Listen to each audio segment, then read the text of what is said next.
안녕하세요. 이제 자식들이 다 장성하여 낙이라고 한 손주들을 보는 것과 이 채널의 사연들을 접하는 것이 유일한 낙인 60대 여성이에요. 60 넘은 인생을 살아오면서 많은 일을 겪기도 하고 좋은 일을 겪기도 했었어요. 오늘은 그 중에 제 인생 가장 어이없었던 일을 얘기해보면 어떨까 싶어 아들의 컴퓨터를 켰어요. 결혼 후 아들 둘을 낳아 행복하게 살았고 열심히 살아가고 있을 때 남편의 사업 성공으로 아이들이 초등학교 갈 무렵부터는 남들에게 아쉬운 소리 한 번 없이 부유하게 살았습니다. 모든 게 복이었던 것처럼 큰아들은 그 와중에 공부를 잘해 치대에 들어갔고 치과 의사가 되었어요. 그리고 결혼을 하겠다며 결혼할 여자를 데리고 왔는데 아들과는 학벌부터 시작해서 모든 것이 차이가 나는 며느리였어요. 남편은 극구 반대를 했지만 자식이라는 게 뭔지 자식 아픈 건 또 보기 싫은 게 부모 마음이더라고요. 전 그렇게 받아들였습니다. 어머니, 제가 정말 잘할 테니까 며느리로 꼭 받아주셔요. 저 정말 정한 씨 사랑해요. 저희 절대 못 헤어집니다. 엄마, 허락해 주세요. 엄마가 저 훌륭하게 키워주셨지만 결혼은 제 마음대로 하고 싶어요. 그러니까 허락해 주셔야 돼요. 그래 뭐, 니들이 좋다는데 내가 어찌할 도리가 있니? 난 성품이 제일 중요한 사람이야. 정한이 네가 잘 골랐을 거라 믿어. 이렇게 받아주셔서 정말 감사드려요. 사실 집안이나 학벌 뭐 하나 정한 씨와 견주어도 비슷한 게 없는데 그럼에도 이렇게 흔쾌히 받아주신 건 절대 잊지 않고 잘하겠습니다. 시어머니와 며느리가 모녀 사이로 지낼 수 없다지만 전 그럴 거예요. 사실 저도 어려서 가난하게 자랐기 때문에 며느리 집안이 힘들다는 것은 생각도 하지 않았어요. 학벌 또한 공부할 여유가 되지 못해서 못했을 수도 있겠다 싶었기 때문에 아들이 좋다는 결혼을 시켜주었습니다. 극구 반대를 하던 남편도 제가 허락을 하니 본인도 마지못해 허락을 하였고 그 후에는 그래도 며느리를 잘 대해주었어요. 시어머니로서 완전 마음에 차는 며느리는 아니었지만 그래도 이미 며느리로 맞이한 이상 정말 잘 챙겨주고 싶었고 엄마 같은 시어머니가 되고 싶었어요. 아들 가진 유세는 아니지만 이런 결혼에 왜 이렇게 주변 사람들이 오히려 말이 많은지 저를 설득하기 시작했어요. 예, 네 아들한테 들어온 손자리만 4개가 넘는데 너 괜찮겠어? 아들 하나 그렇게 똑부러지게 잘 키워놓고 고졸이 웬 말이야? 아니 그래, 학력은 그렇다 쳐. 지금 변변한 직업 하나 없다며. 솔직히 이런 걸 보고 취직이라고 하는 거 아니겠어? 아휴, 괜찮아. 지들이 좋다는데 내가 어떻게 말려. 그냥 난 우리 아들한테 잘하고 아들이랑만 둘이 잘 지내면 그만이야. 너도 참 대단하다. 그렇게 뼈 빠지게 공부시켜가지고 난 아까워서 다 따져보고 결혼시킨다. 진짜 천사표야. 잘난 며느리 들여봤자야. 남편이랑 서로 잘 지내고 시댁이랑도 웃으면서 지내는 게 그게 최고의 며느리 아니겠니? 난 그렇게 생각해. 그러니까 너무 그렇게 얘기하지 말아라. 우리 며느리 흉이라고 들리니까 기분이 언짢고 그러네. 얘는? 너랑 나랑 한두의 친구니? 그저 네가 걱정돼서 얘기한 거지. 그래 알겠어. 더 이상 얘기 안 할게. 이 착해 빠진 거사. 어미 된 마음으로서 솔직히 성에 차지 않는 며느리였지만 주변의 말에 흔들리지 않았어요. 제 과거를 계속 회상하며 며느리를 곱게 보려고 노력했거든요. 한 가족이 된 이상 허물을 보고 싶지 않아 저런 말을 들을 때면 며느리 칭찬을 늘어놓기도 했어요. 사실 저 역시 잘 사는 남편과 결혼할 때 시어머니가 반대를 많이 했었기 때문에 그 아픔을 잘 알기에 그러지 말아야겠다고 했어요. 이 집에 식구로 들어온 걸 환영한다. 모든 게 맞지 않겠지만 그래도 우리 잘 맞춰나가 보자.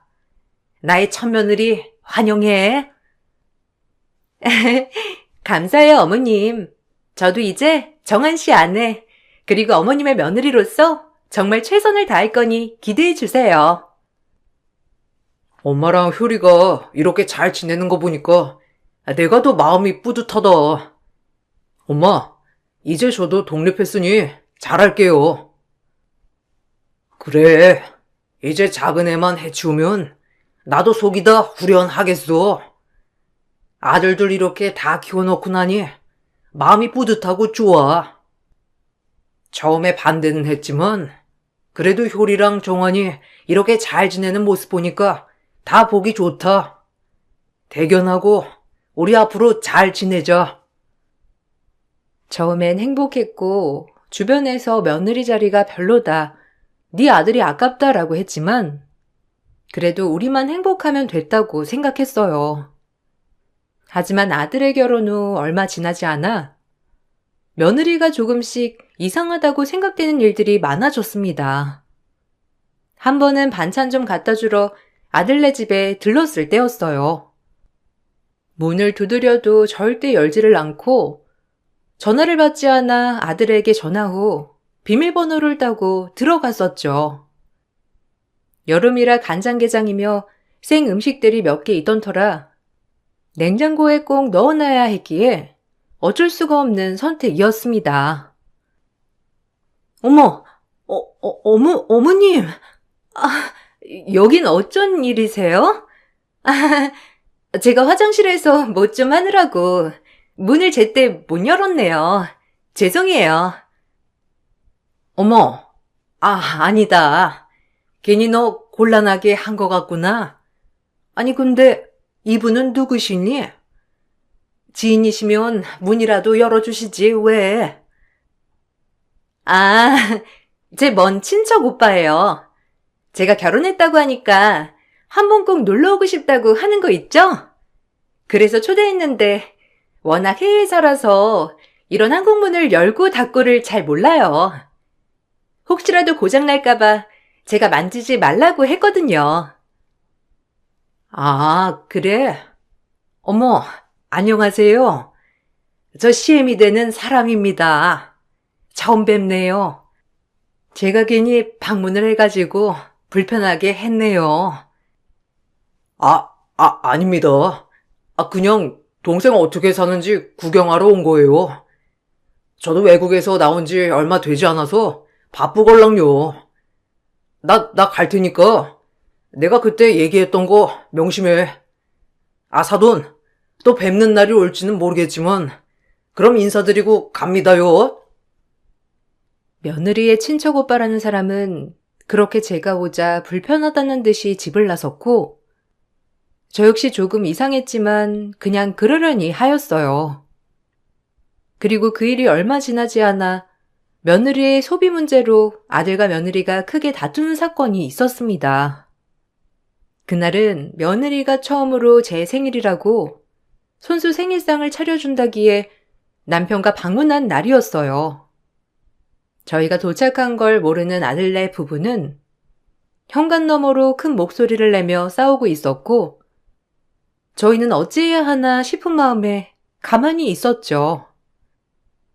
남편 성격이 워낙 불같은 성격이기 때문에 노발대발하며 화를 낼 줄 알았는데 그래도 잘 참고 버티고 있더라고요. 아니, 당신 왜 이렇게 씀씀이가 해픈 거야? 쪼잔하게 돈 가지고 그러고 싶진 않지만 맨날 배달해 나가서 쓰는 외식비에 도대체 집에서 밥을 해먹는 건지. 솔직히 집에만 있는데도 이렇게 생활비를 많이 쓰는 게 말이 안 되잖아. 그리고 맨날 신상옷, 신상백, 신상향수. 정말 이해 안 가거든? 앞으로 카드 한도 줄일 거니까 그리 알아.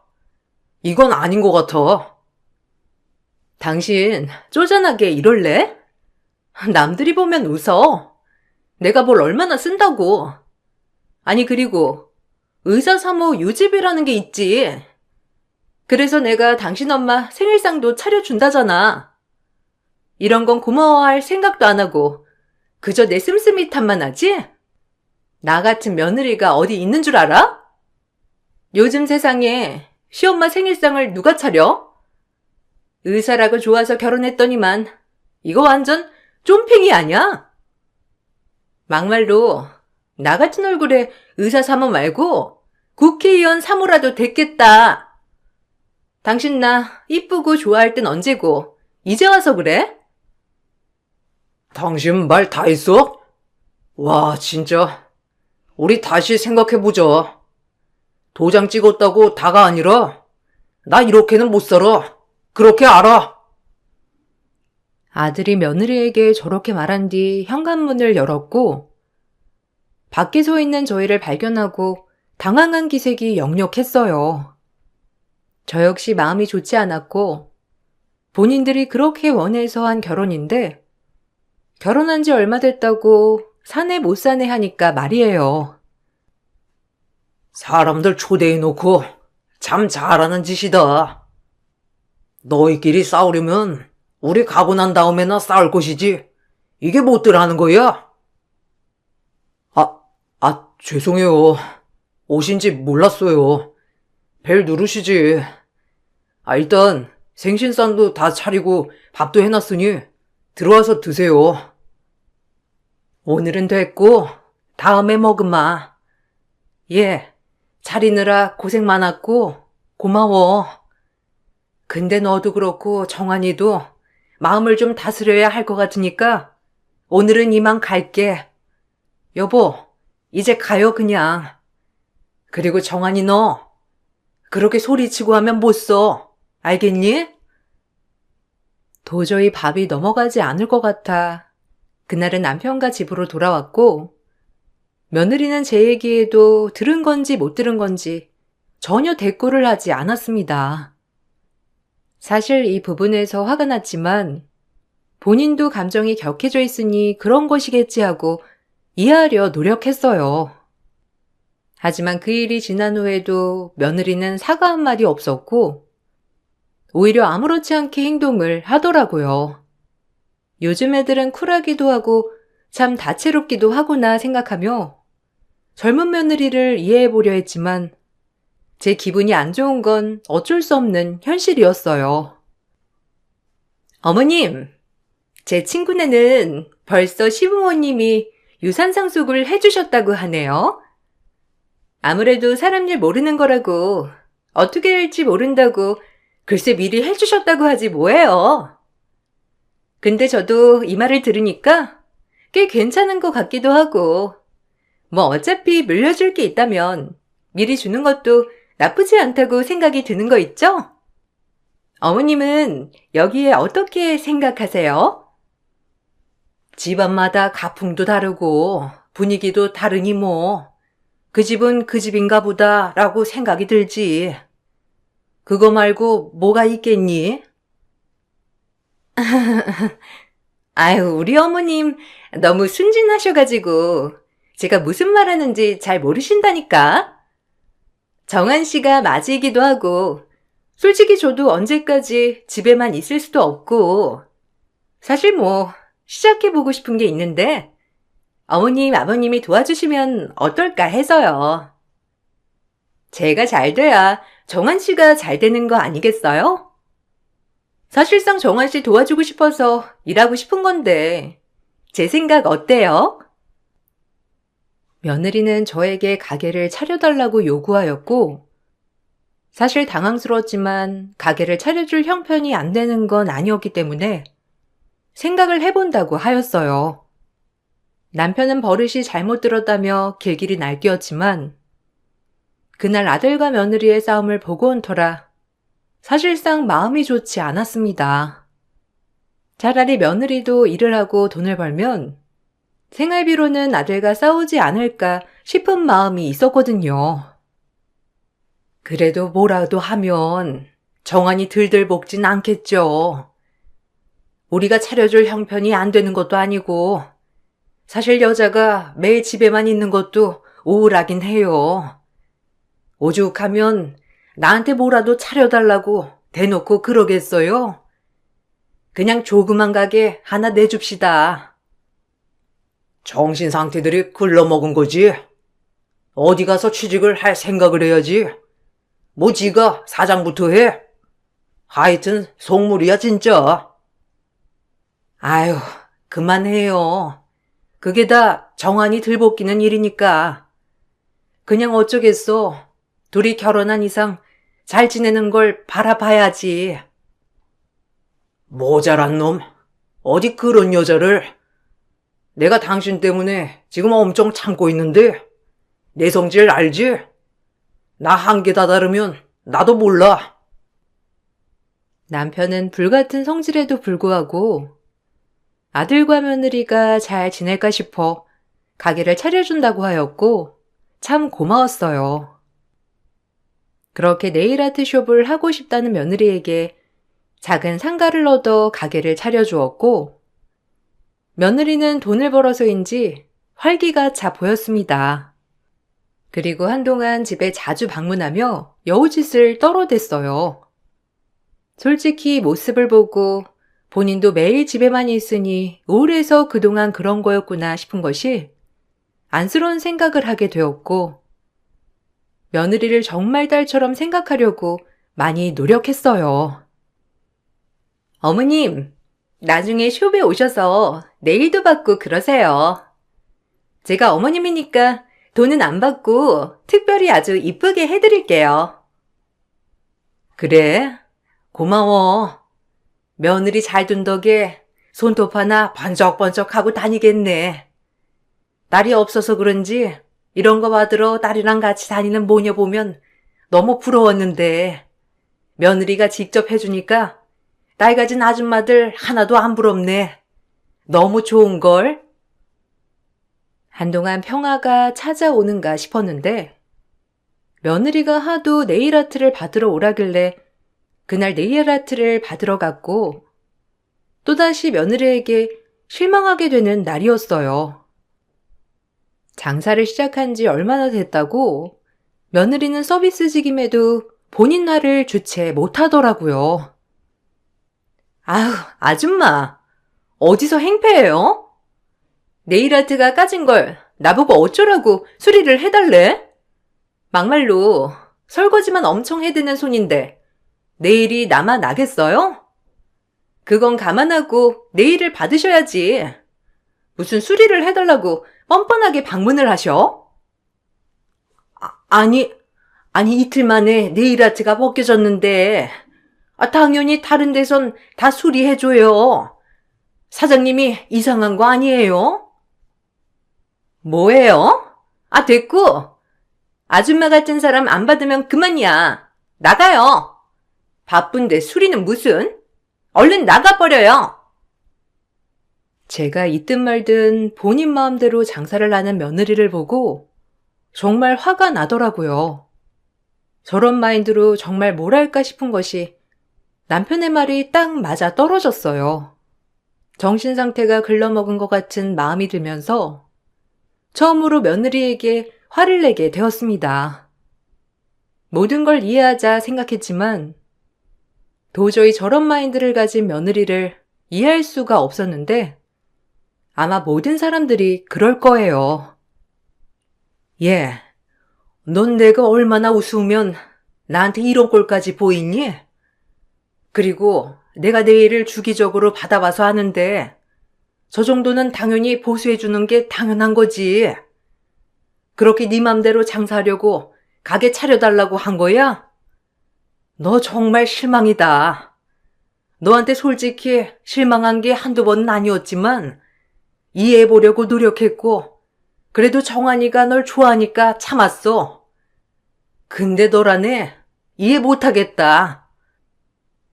어머님, 지금 가게 내줬다고 생색내는 거예요? 막말로 아버님이 차려준 거지 어머님 돈 아니잖아요. 어머님이나 저나 남편 잘 만나서 이렇게 호사 누리고 사는 거지. 누가 보면 어머님이 능력 꽤나 있어서 저한테 훈계하는 줄? 뭐야? 그래, 너 말 잘했다. 나 남편 잘 만나서 호사 누리고 사는 건 맞지만 너한테까지 이런 말 들을 정도는 아니거든? 우리 다신 보지 말자. 앞으로 우리 집 올 일 있으면 정한이만 오면 되니까 네 얼굴 다신 비추지 말란 말이야. 괘씸한 것. 며느리의 말대꾸에 입이 떡 벌어졌고 정말 상종 못하겠다 싶어 집으로 돌아왔어요. 놀란 마음 진정이 되지 않으면서 어떻게 해야 될지 모르겠더라고요. 온 식구들에게 당장 얘기해서 며느리를 요절내고 싶었지만 이성적으로 생각했고 이젠 며느리와 더 이상 크게 엮이지 말아야겠다고 생각했습니다. 그런데 이 일이 있고 나서 며느리는 본인이 뭘 잘못했는 걸 아는지 웬일로 저에게 찾아와 사죄를 하였고 울면서 사죄를 하는 통에 마음 약한 저는 그 모습에 마음이 풀어지게 되었어요. 다신 그러지 마라. 네가 아무리 잘나고 그래도 어른한테 그러면 되겠니? 그리고 어떤 일을 할 때는 성질을 좀 수그려 드려야 돼. 성질대로 세상 살면 이 세상에 스트레스라는 게 왜 있겠니? 그래도 이제 네가 가게 사장이고 하니까 마음 좀 곱겠어. 알았지? 네, 어머님. 죄송해요. 제가 사실 우울증이 좀 있어서 다신 안 그럴게요. 용서해 주실 거죠? 저 마음 너무 안 좋아요. 어머님 그렇게 가고 정말 반성 많이 했어요. 죄송합니다. 제가 그렇게 말하는 게 아니었는데 그래도 용서해 주셔서 감사해요. 그렇게 다시 며느리와 사이좋게 지내는가 보다 싶었어요. 첫 며느리이기도 했고 결혼 후 별별 일들이 많았기 때문에 오히려 미운 정이 많이 들었다고 생각했습니다. 그리고 몇 년이 흘렀을까요? 며느리는 그때뿐이었고 역시나 제 멋대로였어요. 그럼에도 참았던 건 며느리가 임신을 해서였고 이제 아이까지 생겼으니 그냥 제가 참고 받아들이자가 제일 컸답니다. 한편으론 이 결혼을 허락한 건 남편이 아니라 저였기 때문에 모든 걸 제가 다 안고 가야 할 문제라고 생각을 했어요. 그러던 중 돌아가신 시어머니가 저에게 남겨준 작은 땅 하나가 있었고 개발이 안 된 땅이기 때문에 항상 아까워만 하고 있었어요. 그리고 저희는 그곳에 남편과 별장을 짓기로 마음을 먹었습니다.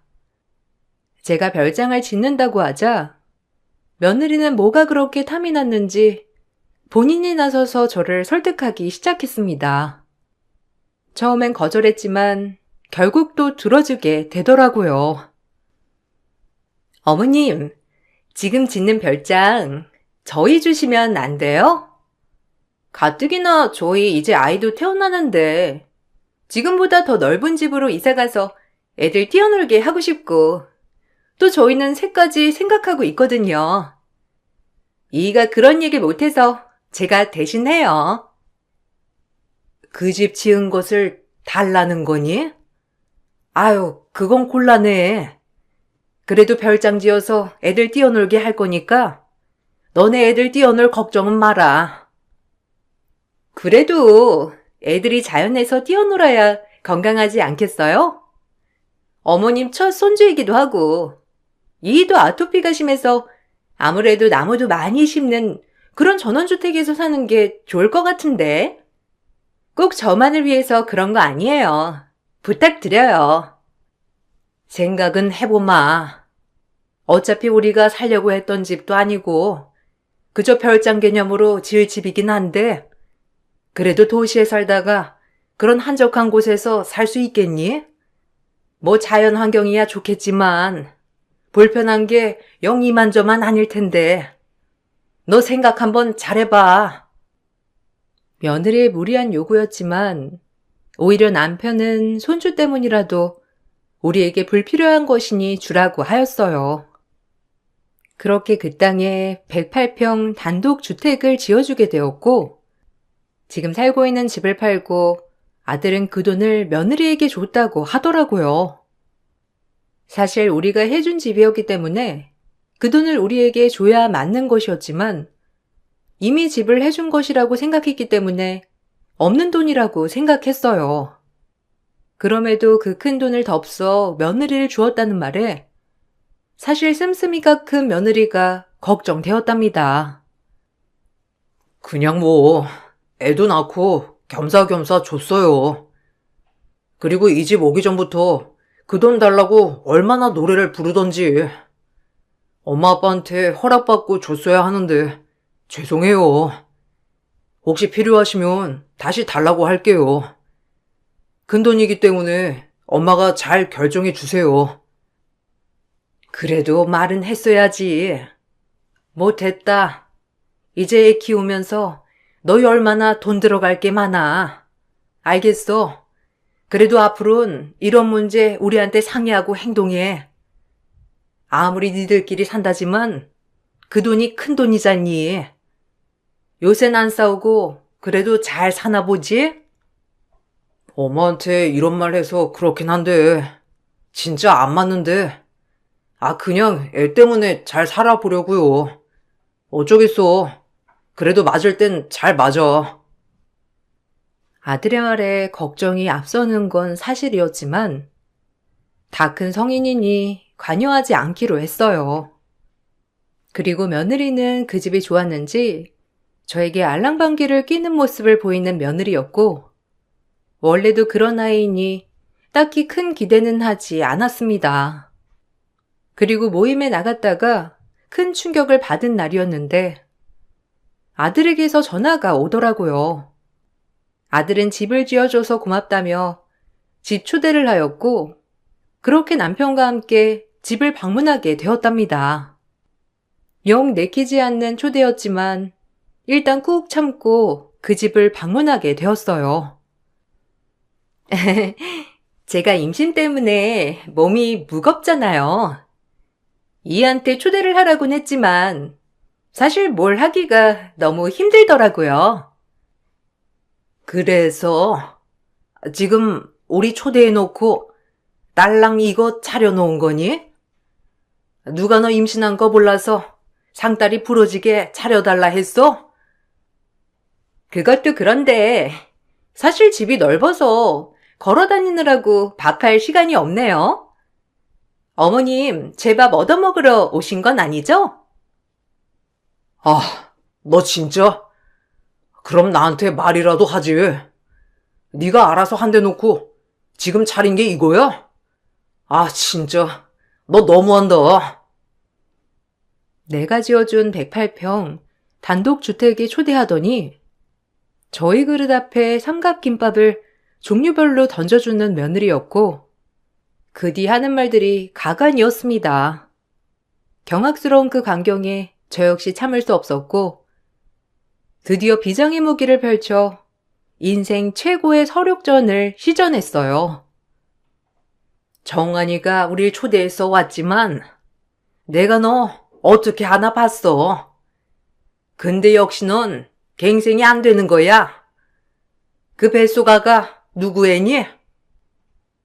네? 누구 애라뇨? 어머님, 지금 그거 굉장한 모욕이신 거 몰라요? 당신 이 얘기 듣고만 있을 거야? 어머님 오늘 뭐 잘못 드셨나 진짜? 어머님, 저 정말 언짢거든요. 저희 집에서 나가주세요. 가뜩이나 애가 져서 예민한데. 뭐? 나가주세요? 여기가 내 집인데 어딜 나가? 뻔뻔한 것. 언제까지 뻔뻔한 척 하나 싶었다. 너 저번 주 목요일에 네 사촌 오빠라는 사람이랑 사이좋게 산부인과 들어갔지? 미국에 있는 그 사촌 오빠랑 왜 산부인과에 갔나 했지. 근데 뒤따라 들어가 보니까 사촌 오빠가 아니라 연인 사이더라. 몇 년간 뻔뻔하게 우리 아들이 벌어다 준 돈으로 뒤에서 쓰기 바쁘고 이거 정한이도 몰랐지? 내가 네 가면을 언제 벗기나 두고두고 고심했다. 네가 가장 행복할 때 밝혀야지 했는데 도저히 못 참겠네. 어디 변명하려면 해봐. 나한테 증거자료 다 있고 이민희 사촌오빠라는 사람한테도 다 들었으니까. 뭐? 엄마 말이 사실이야? 당신 하다하다 외도까지 저질러? 내가 사람 잘못 본 거 내 탓이겠거니 안고 가야 할 숙명이라고 생각했는데 어디 할 말 있으면 한번 짓거려봐. 오늘 너도 나도 한번 끝장을 내보자. 엄마 말이 사실이면 너 가만 안 둬. 네, 사실은 이러했어요. 지난번 모임 때 같은 건물에 있는 산부인과를 다니는 며느리를 보게 되었고, 몇 해 전 친척 오빠라고 집에서 우연히 본 사람과 함께 산부인과에 가는 걸 목격하게 되었어요. 아무리 친해도 친척 오빠와 산부인과를 가는 게 의심이 들어 뒤를 캐보았고, 역시나 둘은 제 아들과 결혼하기 전부터 외도 사이였습니다.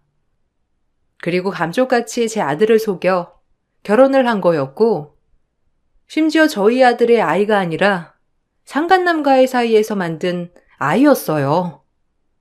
정말 최악의 며느리 그 자체였습니다.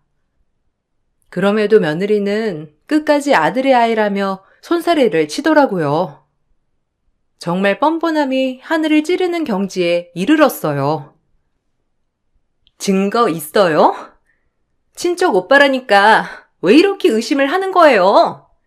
자기, 내가 말 안 했지? 사실 친척 오빠가 한국에 왔거든. 친척 오빠 같은 소리 안 해. 여보 자기겠지?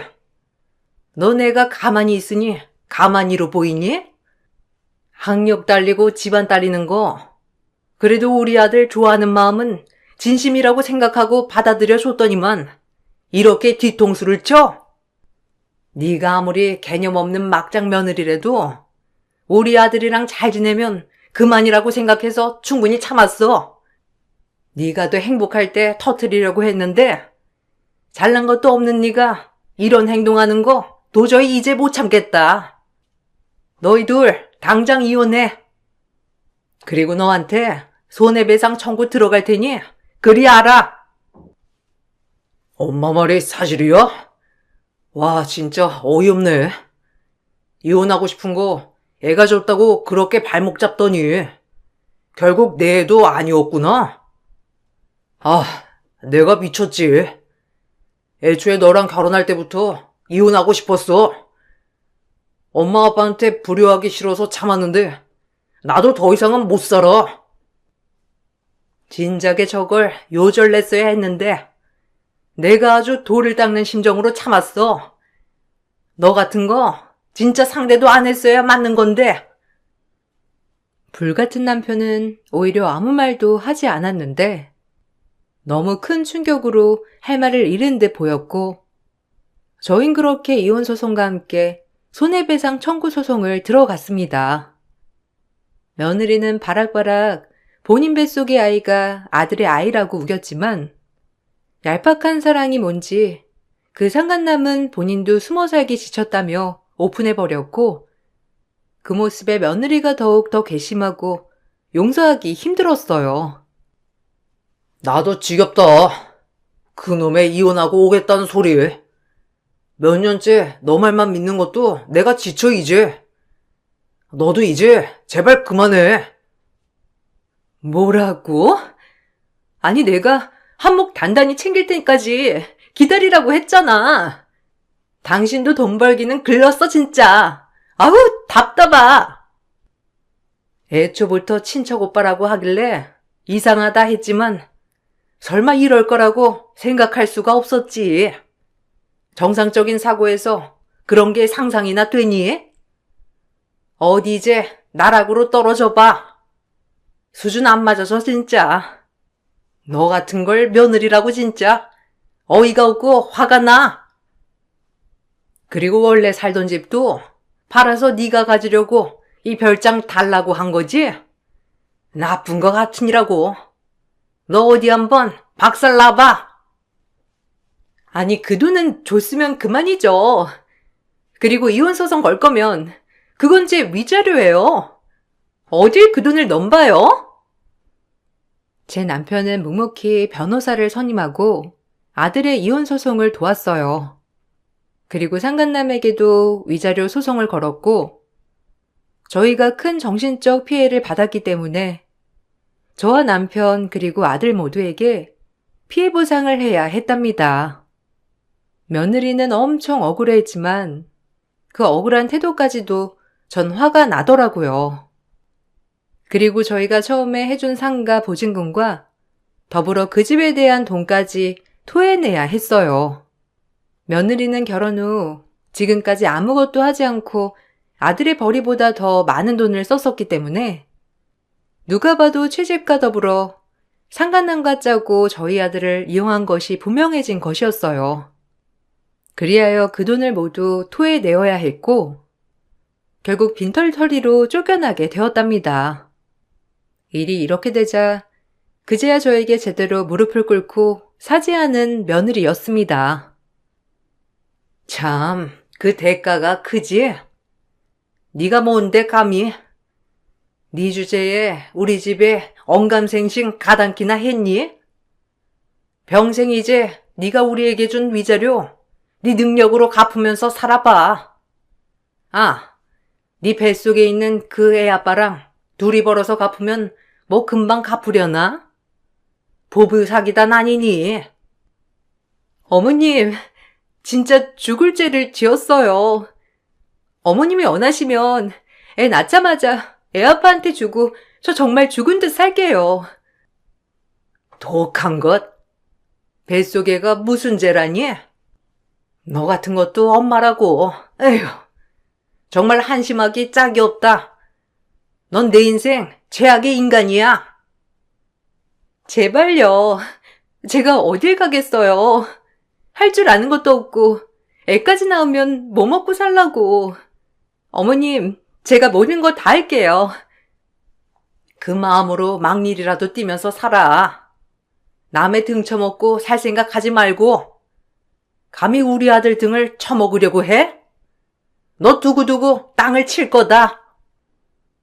그리고 이 소송 다툼이 있을 때 며느리 어머니가 저희 집에 찾아와 무릎을 꿇기도 했어요. 자식이 뭔지 정말 안쓰러운 생각까지 들었지만 오히려 본인 어머니가 이렇게까지 하니 나중에 정신 차리고 살지 않을까 싶은 생각도 들었어요. 아이고, 제가 자식 잘못 키웠습니다. 한 번만 용서 가능할까요? 제발 우리 딸이 이렇게 잘난 사이를 어떻게 만난다고. 제가 따끔히 야단칠 테니 사돈 어른이 제발 한 번만 눈 감아주세요. 아마 더 잘할 겁니다. 염치 불구하고 이렇게 빌게요. 자식 가진 죄인이라고 사돈이 딱 그 짝이네요. 전 많이도 참았습니다. 하지만 우리 기만한 건 도저히 못 참겠네요. 본인이 분수도 안 되면 찍소리 않고 잘하고 살아야지. 감히 우리를 농락하고 기만해? 절대 용서 안 돼요. 돌아가 주십시오. 아유, 제가 딸을 잘못 키워서 그래요. 면목 없습니다. 제발 한 번만 정말 간곡히 부탁해도 안 될까요? 사람 하나 살려주세요. 아니요. 저희도 살아야죠. 그 꼴 더 이상 보고 싶지도 않고 딸내미 단속만 잘해주세요. 밖에다 방생하지 마시고요. 아들은 이혼을 했고 사실 애초부터 속은 결혼이니 결혼 무효 소송도 하고 싶었지만 이미 혼인 유지 기간이 꽤 많이 있었기 때문에 그건 불가능했어요. 그리고 지금은 시간이 많이 지나 아들은 대학 동기였던 여자친구와 재혼을 했답니다. 사실상 돌아온 싱글이라고 해도 제 아들은 꿀릴 게 전혀 없었어요. 새 며느리를 맞이할 때 괜히 앞으로는 그만 잘해줘야겠다 생각을 했지만 정말 착하고 지혜로운 며느리였기 때문에 그런 마음은 눈녹듯 사라졌고 제가 지어준 집에서 그들은 신혼을 시작했어요. 아들은 그제야 마음의 평화를 찾은 듯 보였어요. 사실 이 상처를 겪고 얼마나 슬퍼할까 생각했지만 결혼 생활 중 하도 싸움이 많아서 그런지 오히려 홀가분해 보이기까지 했답니다. 그리고 지금은 손자와 손녀를 낳아주고 행복하게 잘 살고 있어요. 이 사건을 계기로 저도 생각하는 계기가 바뀌었고 오히려 가족의 소중함을 깨닫게 되었어요. 힘들었지만 그래도 한 번 더 사람에 대한 경각심을 가지게 되는 사건이었답니다. 이 글을 쓰면서도 그때 참 힘들었구나 라고 생각이 들어요. 하지만 앞으로 지금처럼 행복한 날만 기다리고 있다는 것을 알기에 웃으며 털어버릴 수도 있는 것이죠. 제 글을 읽어주셔서 감사합니다. 여기까지 이만 마치겠습니다. 안녕하세요. 60이 넘는 나이에 평소 즐겨 듣던 채널에 제가 겪었던 사연을 신청하게 될 거라곤 상상조차 하지 못했었는데 너무 큰 충격을 받았던 사건이라 고민 끝에 익숙치 않은 컴퓨터 앞에 앉았습니다. 그때의 상황을 여러분들께 최대한 전달할 수 있게 노력할 테니 끝까지 들어주시면 감사하겠습니다. 5년 전에 제 막내딸이 결혼을 했어요. 사위가 예의 바르고 제 딸을 잘 지켜줄 것 같은 확신이 들어서 허락을 하게 되었죠. 그렇게 막내딸의 얼굴에는 행복이 가득해 보였고 이쁜 손녀딸 하나 낳아 열심히 사는 모습에 잘 지내는 것 같아 걱정하지 않고 있었는데 어느 날부터 제 딸의 행동이 좀 이상해지기 시작했어요. 저희 집과 딸의 집 간의 거리가 좀 있긴 했지만 그래도 한 달에 한 번 정도는 얼굴을 볼 수 있었는데 일이 바쁘다면서 한동안 오지 않았었어요. 처음에는 당연히 제 딸에게도 사정은 있으니 그러려니 했었어요. 부담 주기 싫었고 잘 꾸려가는 가정이 화목하길 바라는 마음에 저희 집에 오는 걸 강요하지 않았습니다. 제 앞에서 워낙 밝게 웃으면서 잘 지내고 있다는 모습을 보여준 딸이었기 때문에 집안에 문제가 생겼을 거라곤 예상하지 못하고 있었죠. 그런데 갑자기 늦은 새벽 시간에 손주를 안고 찾아온 딸이 온몸이 비에 젖어 제가 보고 싶어서 왔다며 집으로 들어왔어요. 얼굴에는 그늘이 가득했고 그 모습을 보는 순간 집안에 일이 생겼다는 걸 알 수가 있었습니다. 마음 같아선 무슨 일이 있었냐고 물어보고 싶었지만 부담을 주기 싫어서 먼저 얘기해 주길 기다리고 있었습니다. 비에 젖은 딸과 손주를 닦아주며 갈아입을 옷을 건네줬어요. 딸은 그날 너무 피곤하다면서 다음날 대화하길 원했고 저는 갑자기 찾아온 딸이 걱정이 돼서 잠 한숨 잘 수가 없었어요. 깊은 생각에 빠져 있다 보니 어느새 날이 밝아와 오래간만에 얼굴을 보게 된 딸에게 맛있는 아침 식사 한 끼를 차려주고 싶어 좋아하는 음식들로 한상 준비했어요. 제 딸은 언제 깼는지 조용히 제 옆으로 다가와 미소 띤 얼굴을 보이길래 아무것도 물어보지 않고 일단 자리에 앉혔습니다. 제 딸이 마음 편히 아침을 먹을 수 있게 일찍 잠에서 깨어난 손녀를 챙겨주고 있는데 손녀가 저에게 충격적인 한마디를 꺼냈어요. 상의에 딸이 좋아하는 가지나무를 묻혀놨었는데 그걸 손으로 가리킨 손녀가 저를 보며 제 딸 몸도 가지 색깔이라면서 황망한 말을 내뱉은 4살 손녀의 한마디에 저는 얼굴이 굳어져 딸의 몸을 쳐다봤어요. 긴 옷으로 가려져 있어 보이진 않았지만 혹여나 제가 보기라도 할까봐 딸은 당황해서 옷을 고쳐 입고 있었어요. 할머니한테 그런 말 하는 거 아니라고 화를 내는 딸의 모습에 이상함을 느낀 저는 조심스럽게 다가가 몸을 살피기 시작했어요. 그리고 그런 저를 저항하며 몸을 웅크리는 딸의 모습에 더 큰 불안함을 느끼게 되었고, 그렇게 딸의 몸을 확인하는 순간 너무 놀라 그 자리에 털썩 주저앉아 버렸습니다.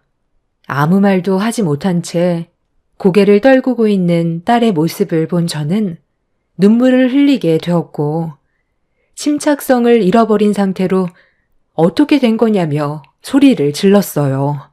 한참 동안 아무 말도 하지 못했던 딸은 갑자기 닭똥 같은 눈물을 펑펑 흘리더니 모든 상황들에 대해 솔직하게 털어놓았습니다. 그래도 제 딸에게 항상 관심을 가진다고 생각했었는데 제가 모르는 게 너무 많았어요. 저는 그냥 껍데기만 엄마였지 제 딸이 어떤 어려움이 있는지 전혀 알지 못했습니다. 화가 머리끝까지 올라온 저는 곧바로 사이한테 전화를 했어요. 제가 분노하면서 당장 집으로 튀어오라고 하자 사이는 대꾸도 하지 않고 끊어버리길래 다시 전화를 하니 핸드폰 전원이 꺼져 있었습니다. 평소에 알던 사이가 아니라는 걸 알게 되면서부터 머릿속이 너무 복잡해져 어떻게 상황을 정리해 나가야 할지 모르겠더라고요. 그만큼 저에겐 너무 큰 충격이었죠. 그렇게 하루 종일 딸이 받은 상처를 어루만져 주었고 늦은 저녁이 되어서야 사이가 저희 집으로 찾아왔습니다. 저는 현관문을 열고 들어온 사이를 보자마자 뺨에 손을 올려 버렸어요. 고개가 돌아간 사이는 어이가 없다는 듯한 표정을 지어 보이면서 저를 강하게 바닥으로 밀쳐냈습니다. 그리곤 한마디도 하지 않던 입을 열었어요. 아, 나 지금 뭐 하시는 거예요? 다짜고짜 제 얼굴에 손을 올리면 좋은 반응이 나오겠어요? 최대한 조용히 연희 데리고 가려 했는데 왜 저를 나쁜 놈으로 만드는 거죠? 몰라서 물어? 너, 내 딸 몸에 저거 뭐야? 왜 저렇게까지 해놓은 거냐고? 나도 지금까지 살면서 내 딸 몸에 손 한 번 댄 적 없었는데 사람을 처지경으로 만들어? 아, 그 상처요? 그래서 뭐 어쩌라는 건데요? 맞을 짓을 했으면 마땅히 그에 따른 대가를 치러야 되는 건 당연한 건데 그게 뭐 잘못됐어요?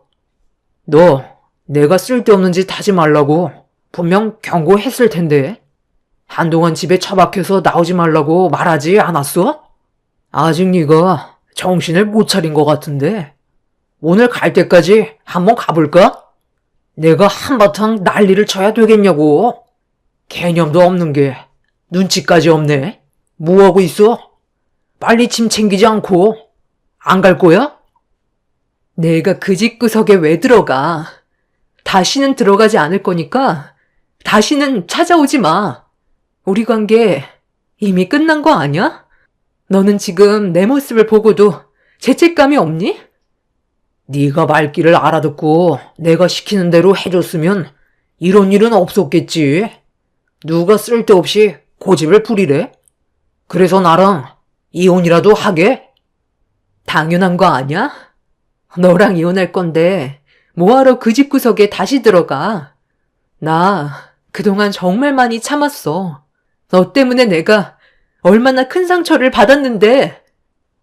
그러니까 이초부터 내가 해달라는 대로 그냥 했으면 이런 일은 생기지 않았잖아. 돈 좀 달라는데 왜 지갑을 열지 않아서 사람을 미쳐버리게 만들어? 돈 없다고 몇 번이나 말해. 네가 전부 다 털어가서 먼지밖에 안 나온다고. 그리고 맨날 말로만 마지막이라고 해놓고 돌아서면 그때뿐이잖아. 자네가 이렇게까지 쓰레기인 줄 알았으면 절대 둘의 결혼 허락해주지 않았을 거다. 당장 무릎 꿇고 내 딸에게 용서를 구하지 않는다면 평생 후회하게 해주겠네. 후회요? 나 참. 저보고 이 사람 앞에서 무릎 꿇고 용서를 구하라고요? 제가 왜 그렇게 해야 되는 거죠? 맞을 짓 했으니까 타당한 건데 그게 잘못된 건 아니잖아요. 쓸데없는 기대하지 마시고 장모님은 그냥 가만히 계세요. 그러다 장모님까지 다치는 수가 있어요. 일을 크게 만들고 싶은 거예요? 마지막 기회야. 지금 여기에다가 당장 1,000만 원 입금시켜. 분명 마지막 기회라고 했어. 오늘 내가 이 집구석에서 난리치는 거 보고 싶지 않으면 해달라는 대로 해주는 게 좋을 거야. 내가 눈이 돌아버리면 어떤 사람이 되는지 네가 겪어봤지? 주아 앞에서 나는 나쁜 아빠의 모습을 보여주고 싶지 않다고. 그러니 입금해. 사위는 이상한 노름에 빠져 있었어요. 제 딸과 결혼 전부터 하고 있었는데 그 사실을 숨긴 채 몰래 하다가 큰돈을 한번 딴 적이 있었나 보더라고요. 홀짝이라는 노름인데 홀인지 짝인지 맞출 때마다 그에 따른 배당금이 올라가고 투자한 금액이 곱절로 계속 올라가는 그런 시스템이었습니다. 저도 처음 들어보는 그런 노름이라 전체적으로 이해는 못하지만 하여튼 사이놈은 5천만 원을 따서 제 딸에게 지어준 적이 있었나 보더라고요. 결혼 전부터 해왔다고 하니까 잃은 것도 있을 테니 큰돈을 지었다고 생각하지 않았던 딸은 돈을 저축하면서 그만 손을 털길 원했지만 사위는 큰돈을 손에 넣었을 때의 희열을 잊지 못했는지 제 딸 몰래 또다시 핸드폰을 붙잡고 있었어요. 이 문제로 부부싸움을 한두 번 한 적이 아니었다는 걸 뒤늦게 알게 된 저는 이성을 잃고 당장 돈을 내놓으라며 집안의 물건을 사정없이 때려 부수는 사이의 행동에 결국 그 자리에서 사돈한테 전화를 걸었습니다. 제 딸이 받은 피해에 대해 사돈 집안도 알아야 될 것 같았어요. 그리고 뒤이어 경찰의 도움을 받아 집을 아수라장으로 만들어버린 사이를 경찰서로 데리고 가자 사돈분들이 숨을 헐떡거리면서 경찰서로 들어왔습니다. 아니 지금 이게 뭐 하는 짓입니까? 집안일을 온 동네에 다 떠들고 다닐 작정이세요? 내부에서 좋게 정리하면 되지. 왜 일을 크게 만들어요? 좀 전에 제가 전화드렸을 때 전부 설명을 했을 텐데요. 김서방이 제 딸을 어떻게 했는지 다시 설명할까요? 몸에 성한 곳이 한 군데도 없을 정도로 얼마나 심각한데 어디서 큰 소리예요? 어차피 용서해줄 마음 절대 없고 그대로 고소 진행할 겁니다. 사이라는 놈이 노름에 빠져서 집안을 무너뜨린 것도 모자라 제 딸에게 손찌검까지 했으면 갈 때까지 간 건데 제가 선처해 줄 것 같아요? 법대로 진행할 거고 저희 가족이 받은 피해 그대로 돌려줄 겁니다. 아유, 남들이 보면 누구 하나 세상 떠나게 만든 줄 알겠네. 고소를 진행한다고요? 해볼 테면 한번 해봐. 나는 뭐 가만히 있을 줄 알아? 내 아들이 오죽했으면 이런 거에 매달렸겠어? 집안의 가장으로서 돈은 벌어야 되고 매달 받는 돈은 똑같으니 생활이 달라질 것 같지 않아 변화 좀 주려고 했던 거 아니야? 그러면 뭐해요? 힘들게 돈 땄으면 그걸로 그만하고 일상으로 돌아오면 되지. 그새를 못 참고 또다시 앱에 접속해서 월급 받은 거 그대로 꼬라박아서 전부 잃었는데 어떻게 잘 먹고 잘 살아갈 수가 있겠어요. 결국 5천만 원 다시 도로 가져갔고 한 푼도 안 남기고 증발해 버렸다고요. 이런 삶 너무 지쳤고 더는 함께할 생각도 없어요. 제 딸이 아빠란 사람한테 뭘 보고 배우겠어요? 어렸을 때부터 노름하는 모습이나 보여주고 있고 자기 마음에 안 들면 손부터 올라가는데 애 교육상에 좋겠냐고요. 이혼은 당연한 거고 제가 받은 피해에 대해서 고발할 거예요. 콩밥을 먹여도 어차피 저런 인간, 자기 잘못이 뭔지도 모르겠지만 그동안 제가 받았던 상처에 대해 보상받으려면 이 방법밖엔 없어서요. 저런 쓰레기만도 못한 놈, 다시 반품할 테니 당장 데리고 가세요. 그날 경찰서에서 양가 집안 서로 얼굴을 붉히며 막말을 퍼부으면서 몸싸움까지 일어났었어요. 저희는 변호사를 선임해 사위에 대한 법적 처벌을 어디까지 할 수 있는지 상담을 시작했는데 상대 집안 또한 본인들이 억울해하는 부분들에 대해 저희한테 고소를 진행했어요.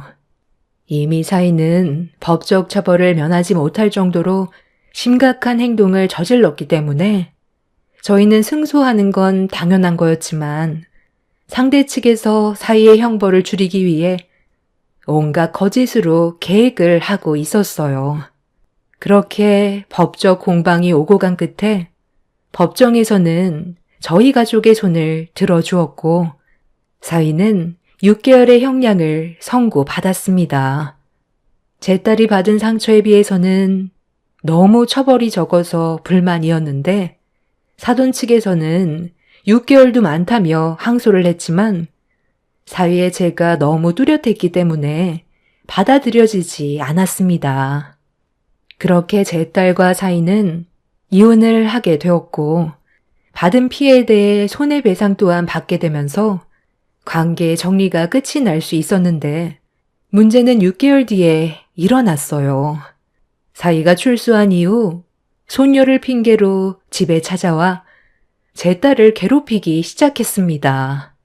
이혼한 마당에 이사까지는 생각을 못했었는데 본인이 6개월의 형량을 살고 나왔다는 거에 분노를 가라앉히지 못해 계속해서 집에 찾아와 저와 제 딸을 못살게 괴롭혔어요.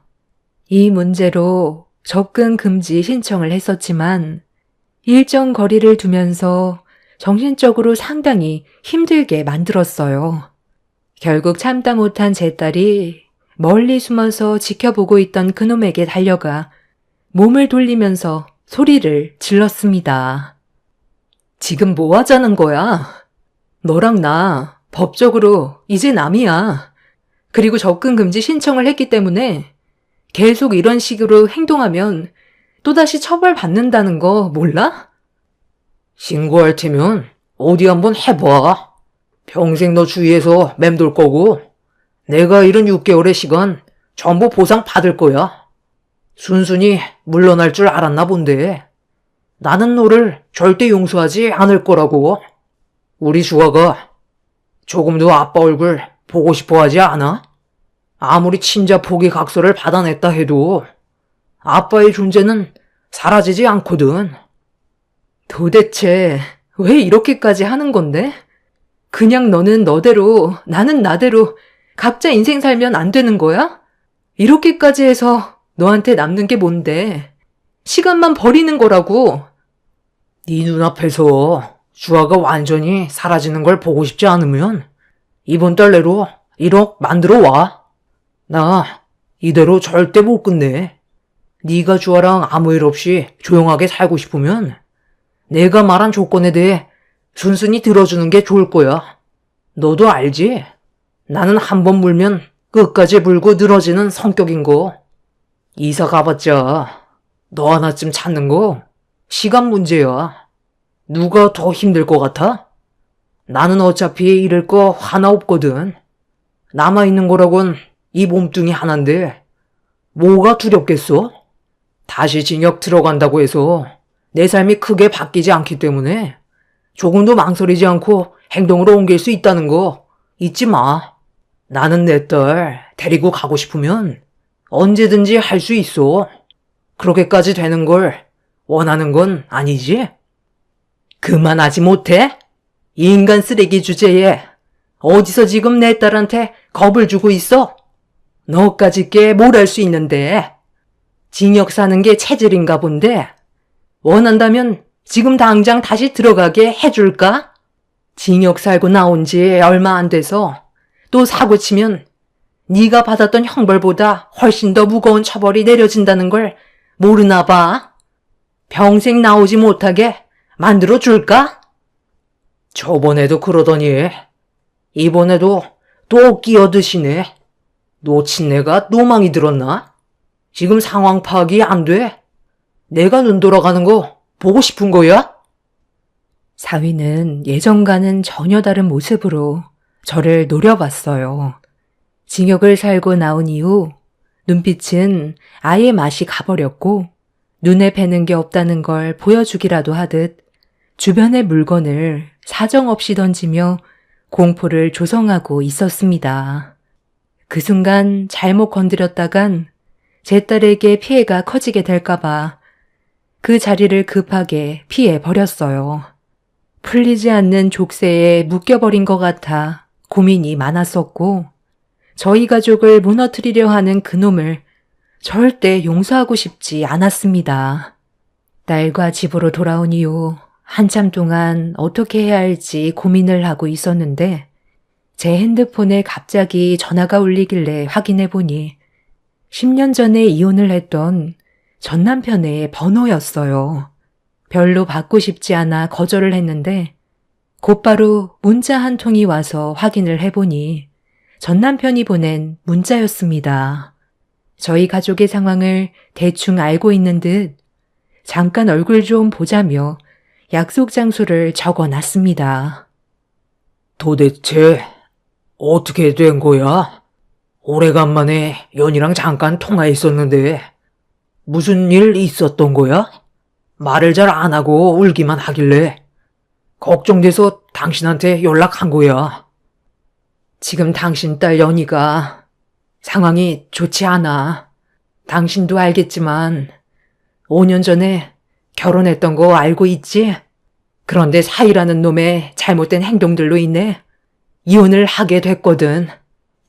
6개월 징역까지 받고 나왔는데 다시 내 딸 앞에 나타나서 괴롭히고 있어. 이번 달 안에 1억을 만들어 오지 않는다면 4살밖에 안 된 손녀를 데리고 사라져 버리겠대.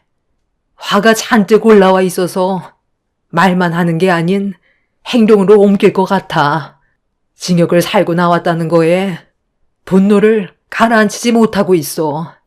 그놈 노름에 빠져 있거든. 당신 딸이 지금 위험에 처해 있고 당신은 사진으로만 봤던 4살 된 손녀의 안전도 보장할 수가 없어. 이건 사건 당시 사진들이야. 사이였던 그놈이 내 딸에게 저지른 흔적들이라고. 내 두 눈으로 직접 보는데 얼마나 마음이 아팠는지 알아? 경찰에게 도움을 요청한 상태이니까 당신은 개입하지 않았으면 좋겠어. 내가 다 해결할 거고 이 문제 때문에 변호사와도 상담 중이야. 하루하루가 사는 게 정말 힘들지만 분명 해결할 수 있는 방법은 있을 거야. 전 남편은 어떤 일이 있었는지 묵묵히 듣고 있었고 핸드폰 사진 속의 흔적들을 보고 손을 부들부들 떨었습니다. 가끔 연락하고 지내는 건 알고 있었지만 전 남편이 개입하는 건 원하지 않았습니다. 제가 전 남편과 10년 전에 이혼을 하게 된 이유는 저와 약속을 깨버려 너무 큰 상처를 받아 갈라서게 됐었어요. 전 남편은 예전에 안 좋은 무리에 속해 있었습니다. 저와 만나면서 손을 털었고 딸 둘을 낳아 행복하게 잘 살아오고 있었어요. 전 남편은 가정을 위해 예전과는 다른 정직한 삶을 살기 위해 많은 노력을 했었죠. 하지만 한번 무리에 속해 있던 사람은 쉽게 빠져나오기가 힘든 건지 주위에서 전 남편을 계속 못 살게 굴었습니다.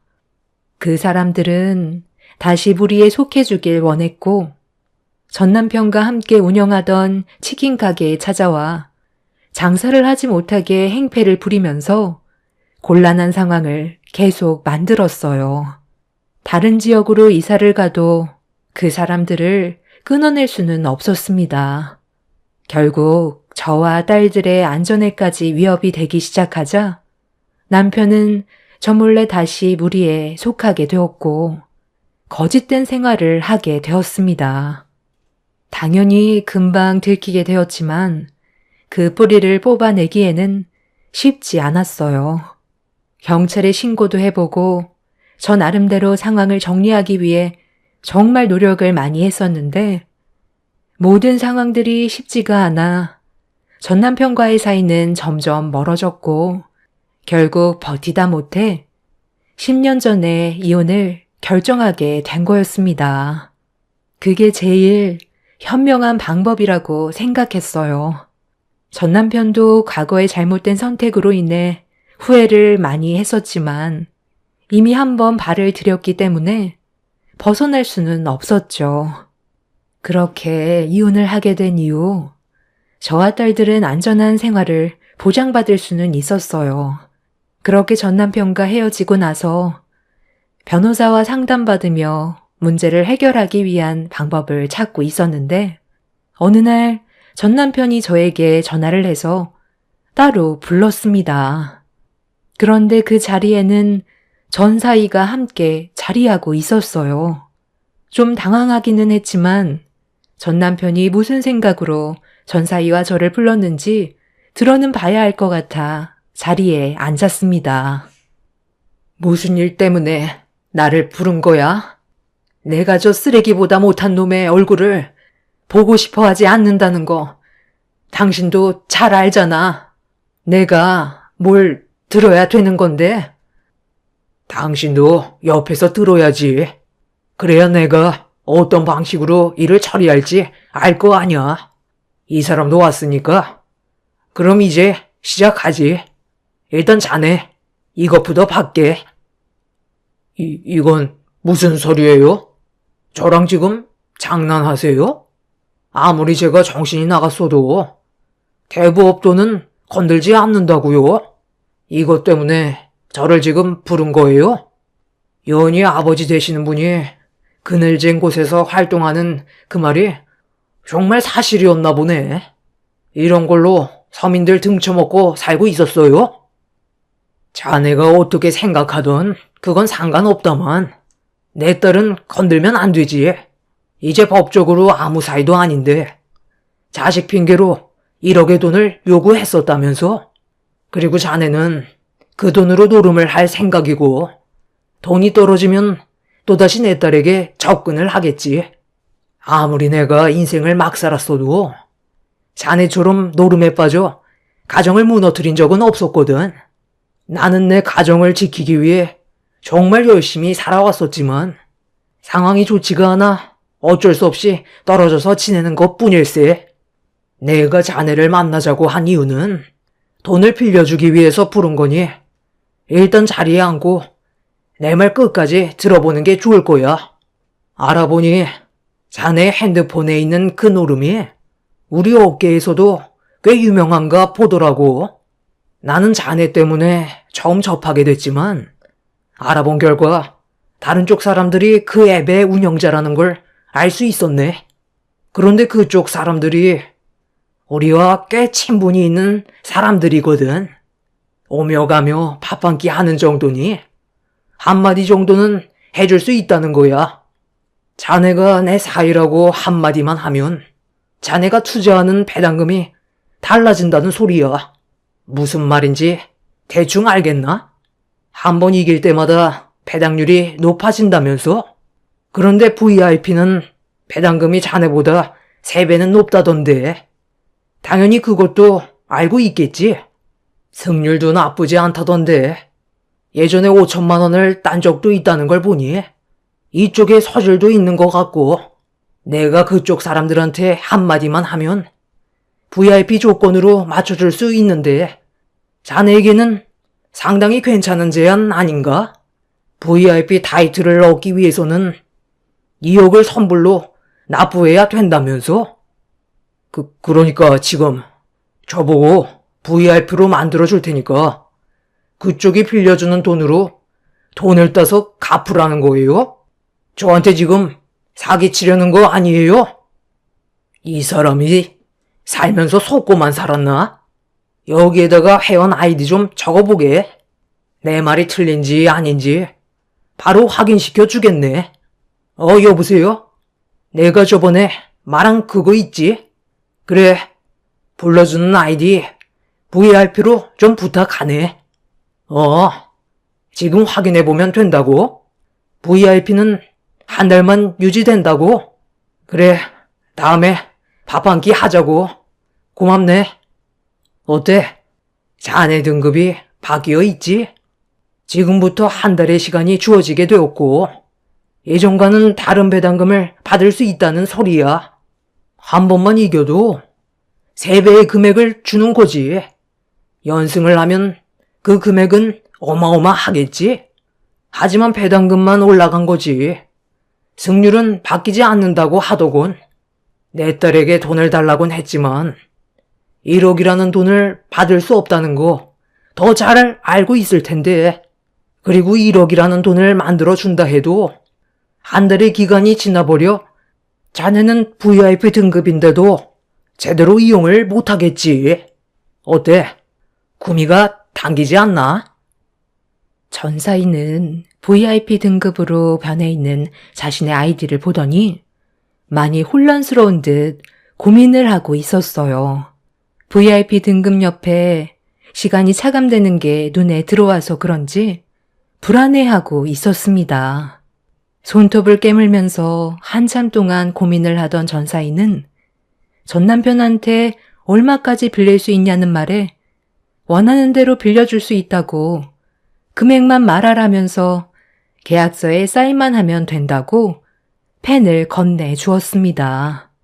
전사위는 따는 즉시 갚으면 되는 거 아니냐며 전 남편이 건넨 서류에 5억을 적었어요. 서류를 받은 전 남편은 VIP 등급으로 올려줬고 5억까지 빌려줬으니 다시는 내 딸을 건들지 말라며 빌려준 돈에 대해서는 하루빨리 갚는 게 좋을 거라고 다시 한번 경고했습니다. 대부업에서 돈을 빌린다는 게 얼마나 무서운지 전사이도 알고 있다며 최대한 빨리 갚을 거라고 서둘러 돈을 이체해 주길 바랐어요. 그렇게 전사이의 계좌에 5억의 돈이 송금되었고 전사이는 눈이 돌아간 듯 그 자리에서 정신없이 노름에 빠져 있었습니다. 저는 그런 전사이의 모습에 너무 큰 충격을 받을 정도로 온몸에 소름이 돋았었어요. 6개월의 기간 동안 징역을 살고 나와서 그런지 그동안 참고 있었던 걸 한 번에 풀고 있었습니다.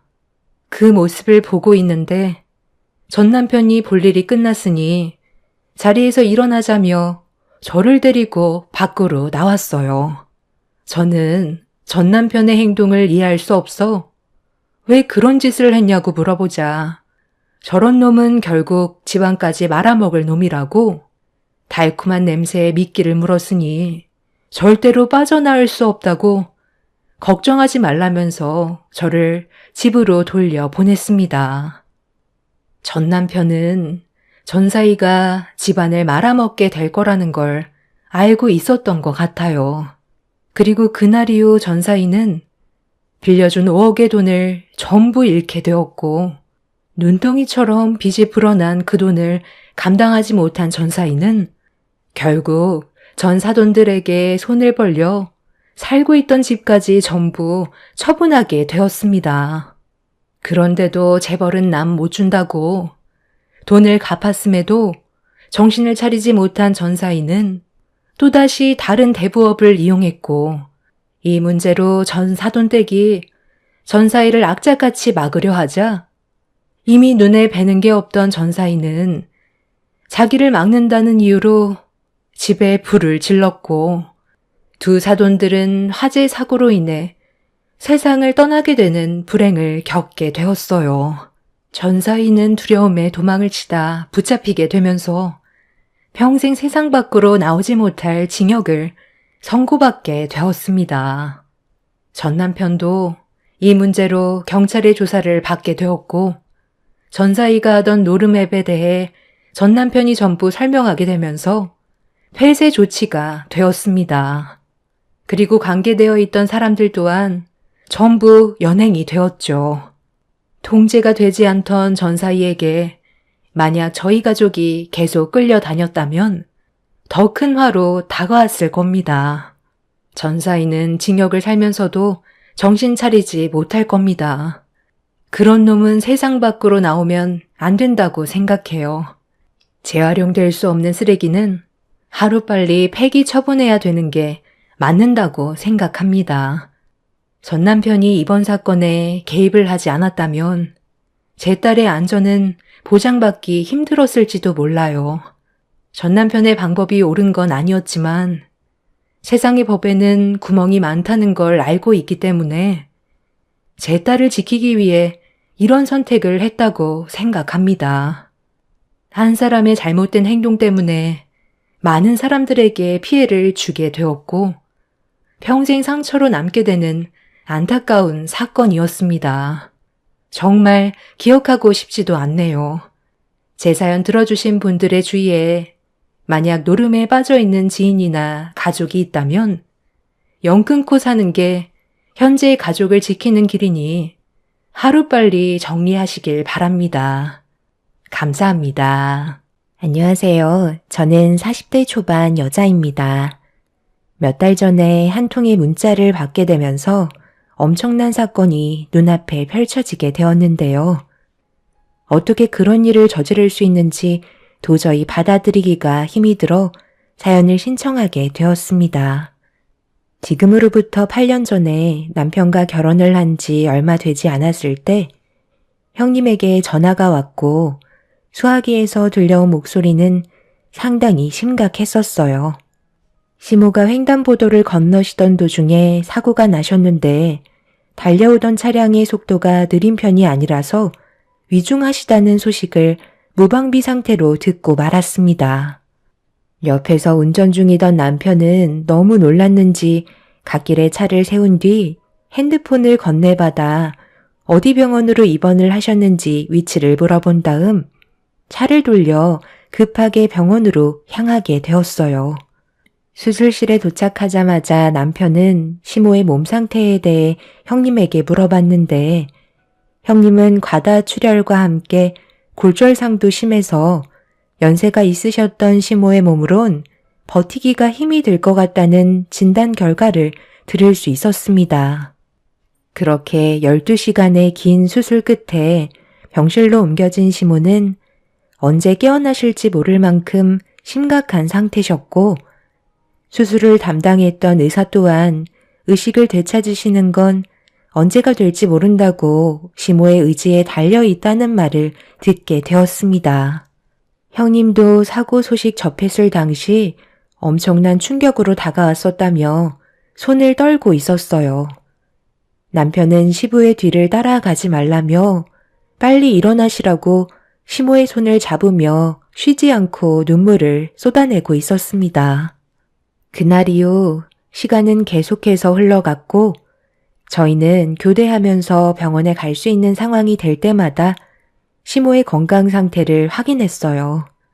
그렇게 6개월의 시간이 지났을 무렵 희망이 없을 것 같았던 시모가 기적적으로 눈을 뜨셨고 조금씩 몸을 회복하시는 것 같아 더욱더 지극정성으로 시모를 돌봐드렸습니다. 중간중간 의사는 시모의 현재 상태에 대해서 알려주면서 긍정적인 말을 많이 해주셨어요. 희망적인 소식을 듣게 되니 저희도 그만큼 많은 시간을 시모와 함께 하게 되었고 남편은 퇴근하면 매일을 병원에서 보냈습니다. 회복하는 데 단계가 있었는지 시모는 눈을 뜨시게 된 시점을 시작으로 조금씩 손과 발을 움직이셨고 하루빨리 일어나시려는 노력이 보이고 계셨죠. 그렇게 하루하루가 달라지는 모습을 보여주신 시모를 보면서 저희도 희망을 가지게 되었고 더욱더 병원에 붙어있는 시간은 많아졌습니다. 그런데 문제는 시모가 병원에 오래 있다 보니 저희 가족들의 삶은 솔직히 말이 아니었어요. 아무래도 정상적인 삶을 사는 건 아니었죠. 환자가 있다는 것 자체만으로도 엄청 신경이 쓰였으니까요.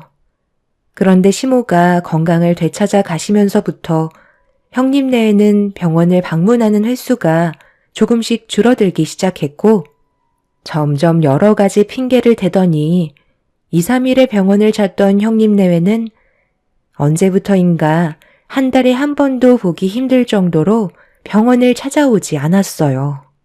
남편은 상당히 예민해져 있는 상태였기 때문에 형님 내외의 행동들을 이해할 수 없었고 결국 병원에 방문했을 때 그 기회를 놓치지 않았죠. 남편이 시모가 입원을 하신 시점부터 계속해서 쌓아두었던 감정을 폭발시키게 되었습니다. 처음에는 병원도 자주 오더니 이제는 어느 정도 적응이 돼서 병원을 오지 않는 거야? 엄마 건강 상태를 항상 체크해야지. 네가 있는데 좁아 터진 병실에 우리까지 와서 뭐해? 깨어난 거 봤으니까 앞으로 문제없이 일어나시겠지?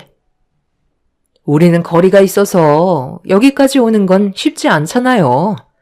꼭 그렇게까지 해야 되겠어요? 병원을 의무적으로 올 필요는 없다고 생각하는데요. 어차피 의사도 긍정적으로 답해줬고 시간 지나면 어차피 퇴원하실 텐데 그럼 크게 걱정할 필요는 없는 거잖아요. 각자 삶이 바쁜데 모든 걸 어머님한테 맞춰서 살아갈 수는 없는 거라고요. 서방님이랑 동서 사이에 아직 아이가 없다 보니까 저희 입장을 이해 못 해주는 것도 있는 거예요. 자식을 키워봤어야 알 수 있는 것들도 있는 거라고요. 제가 지금 이해 못한다고 그랬어요? 최소한 주말에는 올 수 있는 거 아닌가요? 놀러 다닐 거 다 다니면서 정작 언제 얼굴 볼 수 있냐고 물어보면 일 핑계만 대지 병원에 오는 건 생각조차 하지 않고 있잖아요. 그러니 저희가 기분이 좋겠어요? 하루 이틀도 아니고 언제 태어나실지도 모르는데 계속해서 저희만 지속적으로 희생하는 건 불만이 나을 수밖에 없는 거죠. 계속해서 안 좋은 말을 늘어놓으니까 오늘도 억지로 온 거잖아요. 제 말이 틀렸어요? 지금 너희 형수한테 그게 무슨 말버릇이야? 아무리 네가 기분 나쁜 것들이 있다 해도 좋게 대화로 풀어나갈 수 있는 건데 지금 하는 꼴은 우리랑 싸우자는 것밖에 더 돼? 어찌됐든 네가 원하는 대로 우리가 움직일 수는 없으니까 그렇게 알고 있어. 거리가 가까운 네가 그 정도도 못 해주는 게 가족이야? 상황에 맞게 도와주면 되는 거 아니야. 괜히 이런 일로 서로 감정 소모하지 말자. 동서가 많이 힘들어한다는 거 나도 서방님한테 들었지만 결혼한 지 얼마 되지 않았으면 어느 정도 희생할 수는 있잖아. 며느리로 들어왔으면 이 정도는 아무것도 아니야. 앞으로 더 많은 일들이 생길 거라고. 어머님 수발되는 것쯤은 기본적으로 해야 되는 거라고. 동서 오기 전에 나는 안 한 줄 알아? 어머님이 시키는 거 뭐든 했고 내 시간은 거의 있지도 않았어. 형님은 그동안 시모를 모시면서 쌓였던 불만들에 대해 꺼내놓기 시작했어요. 저희가 형님 내외를 이해 못하는 건 아니었습니다. 저희보다 병원에서 1시간 정도 거리가 있었기 때문에 최대한 이해해 주려고 했었어요. 그런데 대놓고 신경 쓰지 않는 건 문제가 있다 생각했던 거였죠. 정말 시간이 없으면 말을 하지 않겠는데 심각한 분위기인 거 알면서 놀러 다닐 건 다 다니고 정작 병원에서 잠깐 얼굴 좀 보자고 하면 꺼려하는 형님네가 결국 불만으로 다가오게 된 거였어요. 남편도 참다 터져버린 감정이라 좋은 말이 나갈 수는 없었어요. 시숙과 서로 얼굴을 붉히며 시모 옆에서 온갖 막말을 뱉어대는 게 보기 좋지 않았고 신경도 많이 쓰여서 자리를 옮겨서 대화하는 게 좋을 것 같다고 병실 밖으로 내보내려 하는 순간 시모의 목소리가 들려오기 시작했어요. 몇 달 만에 처음으로 뱉은 한마디는 저희 보고 그만하라는 말씀이셨습니다. 정확한 발음은 아니었지만 그래도 확실하게 무슨 말을 하시는지는 알 수 있었어요. 시모의 한마디로 점점 심각해지던 상황은 정리가 되었습니다. 어눌하신 발음으로 시모는 힘들게 한마디씩 뱉으셨고 저희가 싸우는 모습에 눈물을 보이셨습니다.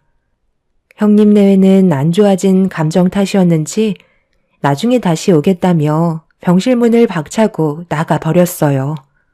저희 부부는 시모를 진정시켜드리면서 곁에 머물러 있었고 형님 내외는 한바탕 난리를 치고 갔음에도 크게 달라진 모습을 전혀 보여주지 않았죠. 본인들이 오고 싶을 때 어쩌다가 상황 좀 살피려고 오는 것 말곤 병원엔 아예 오지 않았습니다. 그런 시간들이 지속되다 보니 저희도 그냥 그러려니 하면서 시모의 건강 상태만 살펴드렸어요. 이런 삶을 1년 정도 지속을 하게 되다 보니 저희도 점점 지쳐가고 있었는데 병원에서는 갑자기 퇴원을 권장했습니다. 연세가 많으시다 보니 회복하는 것도 더디긴 하지만 병원에 입원해 있을 만큼은 아니라며 통원 치료를 하는 게 좋을 것 같다는 판단에 저희는 시모를 집으로 모시게 되었어요. 1년 동안 재활에 제일 많이 신경 쓴 부분은 말하는 부분이었는데요. 사고로 인한 후유 장애가 안면 쪽에도 있어서 최대한 많이 움직여줘야 얼굴의 근육들이 다시 살아날 수가 있었어요. 제일 중요한 의사소통이 되어야만 여러 가지들을 좀 더 수월하게 진행을 할 수 있다 판단했었죠. 그리고 원래의 집으로 돌아오신 시모를 돌봐드려야 하는 상황이 생긴 터라 간병해 주시는 분을 모시긴 했지만 저희 부부가 최대한 옆에 있어드려야 할 것 같다고 판단했는지 저에게 조심스럽게 부탁을 했어요.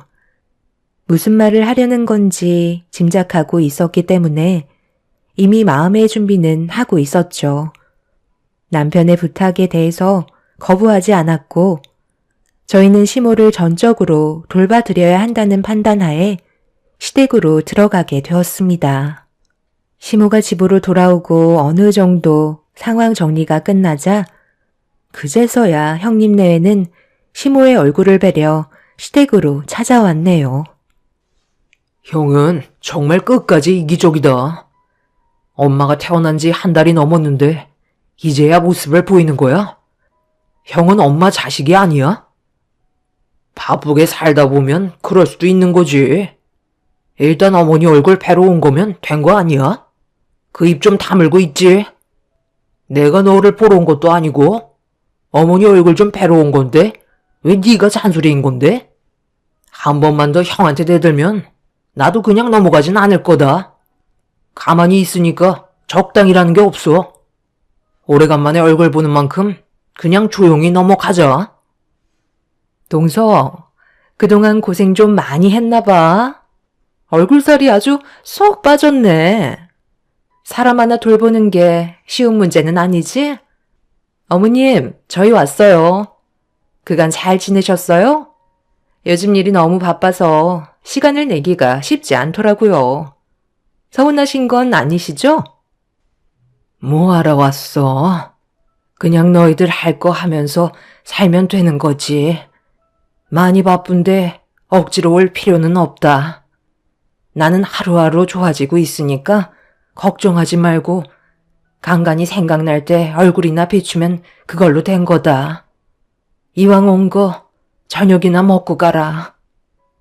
시모의 말투는 이미 형님 내외에 대한 감정이 많이 없는 듯 보였어요. 시모가 사고가 난 이후 그동안 보여줬던 행동들에 대해 많은 실망을 하고 계신 것 같았습니다. 그렇게 모두가 둘러앉아 저녁을 먹고 있는데 시모를 챙겨드리는 저를 바라보고 있던 형님이 뚫어지게 쳐다보면서 한마디 했는데 그 말이 너무 어이가 없고 화가 나서 저도 모르게 흥분을 하고 말았어요. 동서는 머리가 참 좋은 것 같아. 정말 큰 결심을 하지 않고서야 어머님 댁에서 지내는 게 쉽지 않을 텐데 이번 기회에 제대로 각인시켜 드렸겠어. 어머님은 동서가 얼마나 고맙고 마음에 드시겠어. 결혼한 지 이제 1년 지났는데 친엄마처럼 옆에서 온갖 수발 다 들어주고 있잖아. 동서네 부모님들께서 이렇게까지 하는 거 알고는 계시지?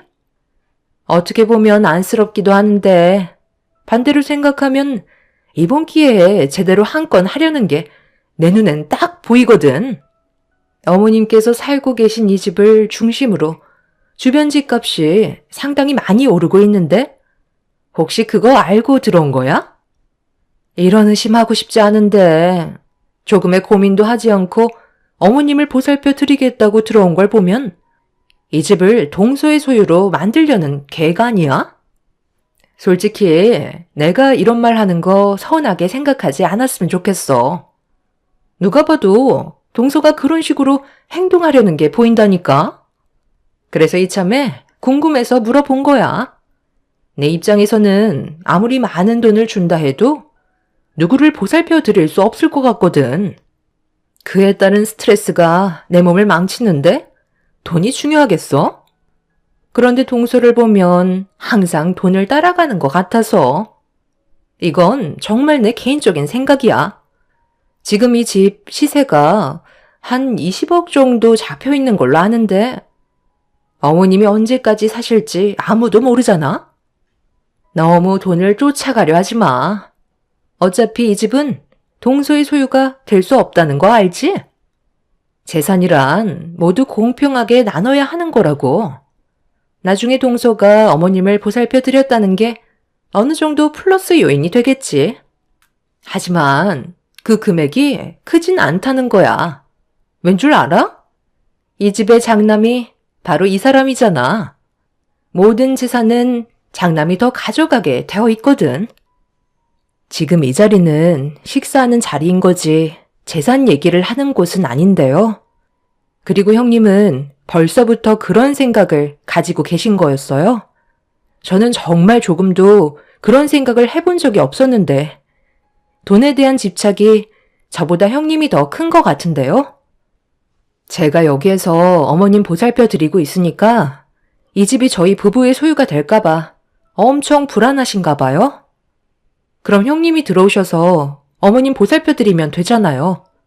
저는 지금까지 스트레스 받은 적 한 번도 없고 아주 잘 지내고 있어요.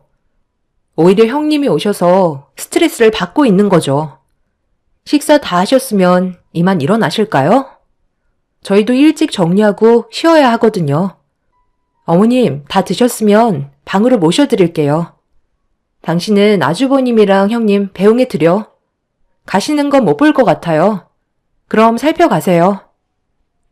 저는 휠체어에 앉아 계신 시모를 방으로 모셔다 드렸어요. 형님은 저의 거침없는 모습을 보곤 당황했는지 얼굴 표정이 일그러지고 있었습니다. 결국 형님은 참지 못하고 시모의 방으로 들어와선 자기한테 버릇없는 모습을 보인 점에 대해 그냥 넘어가지 않을 거라며 한바탕 소란을 피운 뒤 집으로 돌아갔어요. 형님 내외는 그날 이후부터 시댁에 한 번도 찾아오지 않았죠. 저희 부부가 먼저 형님 내외한테 연락을 할 필요는 없었기 때문에 아무것도 하지 않았습니다. 그렇게 시간은 계속해서 흘러가 어느덧 시댁에서 시모와 함께 보낸 세월이 8년이 지나가 버렸네요. 그리고 점점 몸 상태가 좋아지실 거라 기대했던 시모는 오히려 반대로 건강 상태가 많이 약해져 계신 상태였어요. 사고로 인한 후유증이 악화되다 보니 여기저기 아픈 곳이 많아지셨죠. 병원에서는 연세가 많으셔서 기력이 약해지시는 거기 때문에 앞날이 어떻게 될지 모르겠다는 말만 반복하셨어요. 여러 가지 질병이 더해 세월이 흘러 세상을 떠나게 되시는 건 의사도 어찌할 수 없다며 현실을 받아들여야 한다는 말을 하셨죠. 남편과 결혼을 하고 시모와 함께한 8년의 세월 동안 힘든 시간들도 많았지만 좋은 추억들도 많았기 때문에 의사의 말을 들었을 때 정말 마음이 안 좋았어요. 그렇게 저희 가족은 다시 집으로 돌아와 우울한 감정을 가진 채 차에서 시모를 내려드리고 있는데 그동안 연락 한 통 없었던 형님 내외가 모습을 드러냈습니다. 동서, 그동안 잘 지내고 있었어? 안 본 사이에 얼굴이 많이 변했네? 고생 좀 했나 보다. 그런데 눈은 왜 이렇게 빨간 거야? 무슨 일 있었어? 딱 보니까 눈물 좀 흘린 것 같은데? 어머님은 그때보다 더 안 좋아지신 것 같은데? 병원에서 안 좋은 말이라도 들었나? 여긴 뭐하러 오셨어요? 저희랑 얼굴 볼 일 없지 않나요? 할 말 없으니까 들어오지 마세요. 지금은 별로 대화하고 싶지 않아서요. 동서가 뭘 착각하고 있는 것 같은데? 내가 지금 동서 얼굴 보려고 몇 년 만에 나타난 것 같아? 우리는 어머님 뵈러 온 거야. 어머님, 잘 지내고 계셨어요? 저희 말 들리세요? 다름이 아니라 이번에 여기 주위 집 값이 상당히 많이 올랐더라고요. 그동안 유심히 지켜보고 있었는데 지금이 타이밍인 것 같았어요. 59억으로 올랐던데요? 그래서 집 문제 때문에 얘기 좀 하려고 찾아온 거예요. 동서, 어머님 귀가 안 들리셔? 왜 내가 말을 하고 있는데도 아무런 반응이 없으신 거야? 초점도 거의 없으신 것 같은데? 이 집을 어떻게 하려고요? 집값이 많이 올랐나 봐요. 그동안 얼굴 한번 안 비치고 놀러만 다니시더니 여기 집은 유심히 지켜보고 있었나 보죠? 형수가 생각하는 방향대로 움직이지 않을 거고 얼굴 마주하고 싶지도 않으니까 그만 돌아가 주세요. 내가 방금 얘기하지 않았나? 우리는 서방님이랑 동서 얼굴 보러 온 거 아니라니까요. 어머님이랑 대화하려고 온 거라고요. 지금 어머님 건강 상태가 안 좋으니까 나중에 다시 오세요. 어머님이 이렇게까지 되실 때까지 형님은 전국 일주 여행 다니셨는데 누가 좋게 봐줄 수 있겠어요? 지금은 어머님이 휴식을 취하셔야 하는 상황이라 괜찮아지셨을 때 다시 오든 하세요. 형님 내외는 저희 부부에게 볼 일이 없다며 강하게 밀치더니 시모를 태운 휠체어를 대신 끌면서 집으로 들어갔어요. 화가 머리끝까지 올라온 남편은 뭐하는 짓이냐고 소리를 질렀고 결국 시속과 몸을 부딪히게 되는 일까지 발생이 되었습니다. 7년이라는 시간 동안 연락이 없던 형님 내외가 갑자기 찾아온 건 시모가 살고 계신 집값이 가파르게 상승을 해서 서둘러 처분하고 싶은 생각을 가지고 있는 듯 보였습니다. 7년 전까지만 해도 20억이었던 집값이 59억으로 뛰었다고 형님은 집의 명의를 시속으로 옮기려는 계획을 가지고 찾아온 거였어요. 그런데 시모의 건강 상태가 심각해져 있는 모습을 보곤 서둘러 처리하려는 듯 시모와 억지로 대화를 이어나가려는 형님 내의 행동들이 남편을 분노하게 만들었습니다. 시모의 건강 상태에 대해서는 조금도 신경 쓰지 않고 오로지 눈앞에 보이는 돈만 집착을 하고 있었죠. 시모의 건강이 어떤지 한 번도 살피지 않았던 사람들이 돈에 눈이 멀어 난리를 치는 모습을 보니 사람이 아닌 것 같아 보였어요. 중간에서 힘들어 하시던 시모는 형님 내외한테 많이 실망을 했는지 힘겹게 입을 여셨고 형님은 시모의 한마디에 화를 내고 말았습니다. 너희들한테는 10원짜리 하나도 주지 않을 거니? 조금도 기대하지 마라. 얼굴 보고 싶지 않으니까 내 앞에서 사라지지 못해? 어머님, 방금 뭐라고 하셨어요? 지금 10원짜리 하나도 주지 않겠다고 하셨어요? 저희가 뭘 어쨌는데요? 사는 게 바쁘다 보면 그럴 수도 있는 거지. 뭘 그거 가지고 서운해하세요? 뭔가 상당히 착각하고 계신 것 같은데요. 어머님 세상 떠나시면 저희가 두 눈 뜨고 당하기만 할 것 같아요. 법적으로 소송을 걸어서라도 뺏을 수 있는 건 전부 다 가지고 갈 거라고요. 형은 엄마 앞에서 이런 모습을 꼭 보여야 하는 거야? 병원에서 오늘 뭐라고 그랬는지 알아?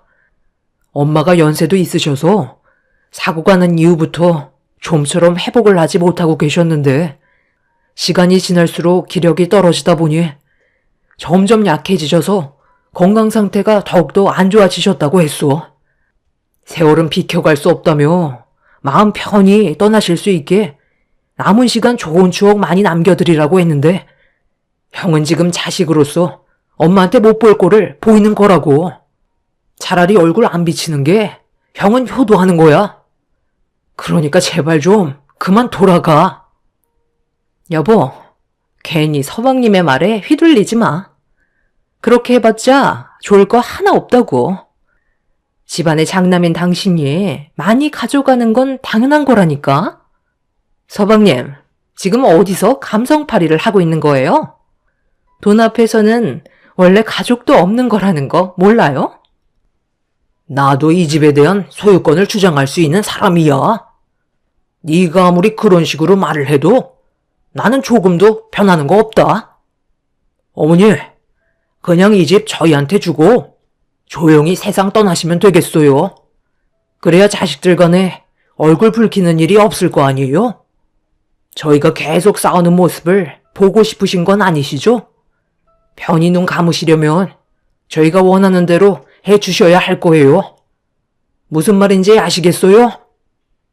형님 내외는 무조건 시모의 집을 소유하려고 시모의 건강 상태는 안중에도 없었습니다. 남편과 시숙은 온갖 막말을 퍼부으면서 평생 지울 수 없는 상처를 주고받고 있었어요.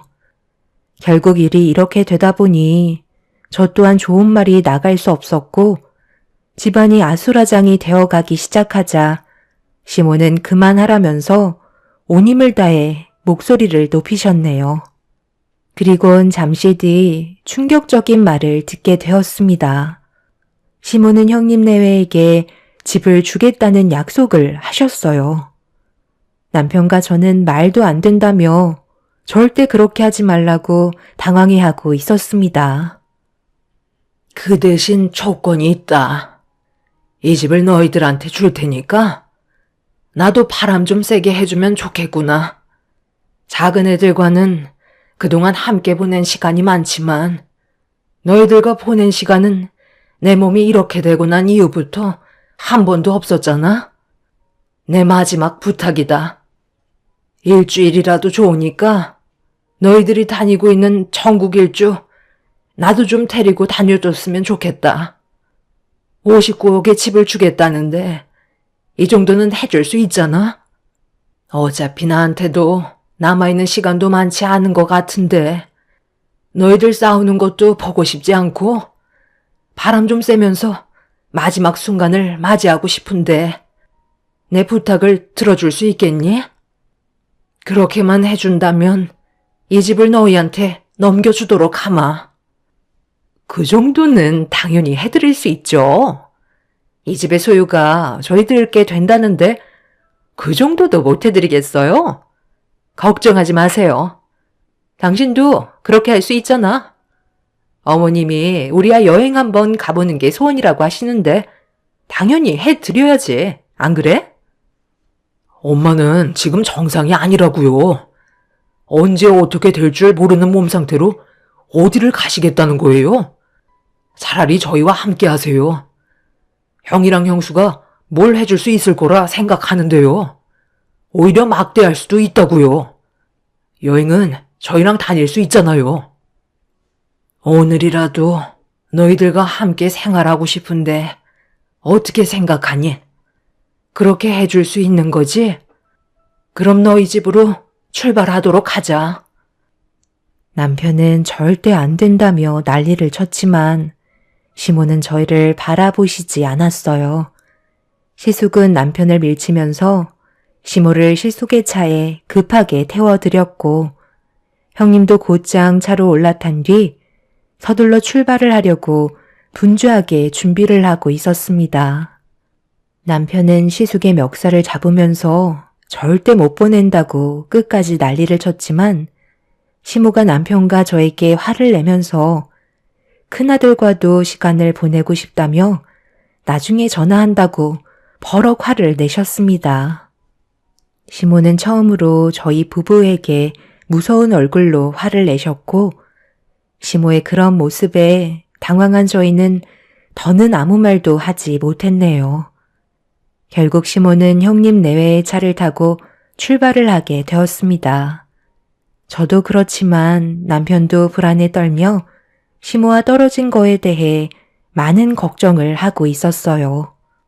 시모는 절대로 따라오지 말라며 일주일 뒤에 다시 돌아오겠다는 말을 남긴 채 떠나셨지만 걱정이 너무 많았습니다. 챙겨드려야 할 것들이 상당히 많았는데 형님 내외는 알아서 하겠다며 저희 말은 아예 들을 생각도 없었네요. 결국 시모의 돌발 행동에 당황해서 아무것도 하지 못했던 저희는 다음날 시모께 전화를 했고 시모는 별일 없으셨다는 듯 편하게 전화를 받으셨습니다. 좋은 곳으로 구경하러 가는 중이라며 걱정하지 말라고 전화를 끊으셨어요. 그리고 잠시 뒤 형님한테 문자 한 통이 왔습니다. 함께 여행하면서 찍은 사진들이 몇 장 전송이 되었어요. 그런 모습들을 보면서 조금씩 안심을 하게 되었고 수시로 전화 통화를 하며 안부를 묻던 어느 날 시모는 더 이상 연락하지 말라면서 형님 내외와 함께하는 시간에만 집중하고 싶으시다는 말에 더는 참견하지 않았습니다. 대신 형님과 시숙에게 시모의 건강 상태에 대해 물어보고 있었죠. 그렇게 길고 길었던 일주일이라는 시간이 흘렀는데 집에 올 시간이 한참 지났고 형님네한테 전화를 해봤는데도 저희 부부의 연락을 받지 않더라고요. 점점 불안함이 커지고 걱정이 되어 가고 있던 그때 남편의 핸드폰으로 모르는 전화가 걸려왔고 통화 연결을 하는 순간 그 자리에 털썩 주저앉고 말았습니다. 집으로 오고 있던 시숙의 차량이 전복이 되었고 위태롭다는 말을 전해 듣게 되었어요. 급하게 병원으로 향하니 이미 시모는 세상을 떠나신 상태셨고 형님 내외는 생사를 오고 가는 상황에 놓여 있었습니다. 말도 안 되는 사건이 벌어진 터라 저희도 맨정신이 아니었어요. 그런데 장시간 형님 내외의 수술을 했는데도 두 사람 모두 언제 깨어날지 모른다는 충격적인 말을 듣고 말았죠. 남편은 그 자리에 털썩 주저앉았고 식물인간이라는 진단 결과에 저희 부부는 그 자리에 멍하니 서서 말도 안 되는 현실을 받아들여야만 했어요. 말도 안 되는 사건이 벌어졌는데도 시모의 장례를 치러야만 했고 형님과 시숙이 깨어나기만을 기다리고 있었지만 조금의 희망도 없는 현실에 하늘이 무너질 것만 같았네요. 시모와 제대로 된 작별 인사도 못했는데 너무 갑작스럽게 가셔서 저와 남편은 하루하루 사는 게 너무 고통스러웠어요. 그런 시간이 어느덧 8개월이 흘렀고 어느 날 저에게 문자 한 통이 도착한 알람음이 들려왔네요. 그런데 생각 없이 문자를 보자마자 충격적인 내용을 보고 말았습니다. 시모는 형님 내외와 계속해서 부딪히게 되는 그런 상황들을 지켜보면서 정신적으로 많이 힘들었다는 내용이었고 시모가 세상을 떠날 때 저희 부부에게 피해가 가지 않게 하고 싶다며 당신의 잘못된 행동에 대해 용서해달라는 문자를 예약으로 보내놓으신 상태였습니다. 말도 안 되는 진실들이 밝혀지면서 저는 그 자리에 주저앉았고 남편도 시모에게 예약 문자가 온 내용을 보며 경악을 하고 말았어요. 시모의 선택이 저희를 너무 혼란스럽게 만들었고 지금도 어떻게 해야 할지 몰라 눈앞이 캄캄한 상태입니다. 여러분들께서는 저희가 앞으로 어떤 삶을 선택하면 좋을지 의견을 주실 수 있나요? 시모의 계획으로 인해 엄청난 일이 벌어졌지만 문제는 형님과 시숙은 식물인간 상태로 병원에 누워만 있는 상태입니다. 문제는 조카들이 있다는 게 걱정이죠. 어머님이 남기고 가신 집을 처분하고 조카들에게 줘야 하는 걸까요? 어떻게 해결해야 할지 몰라 너무 답답하네요. 시모는 형님 내에게 너무 많은 실망을 하신 것 같아요. 앞이 캄캄해서 아무것도 보이지가 않네요. 하루빨리 모든 게 정리가 되었으면 하는 바람입니다. 제 사연 들어주신 분들, 오늘 하루 행복하시고 언제나 좋은 일만 가득하시길 바랄게요. 감사합니다.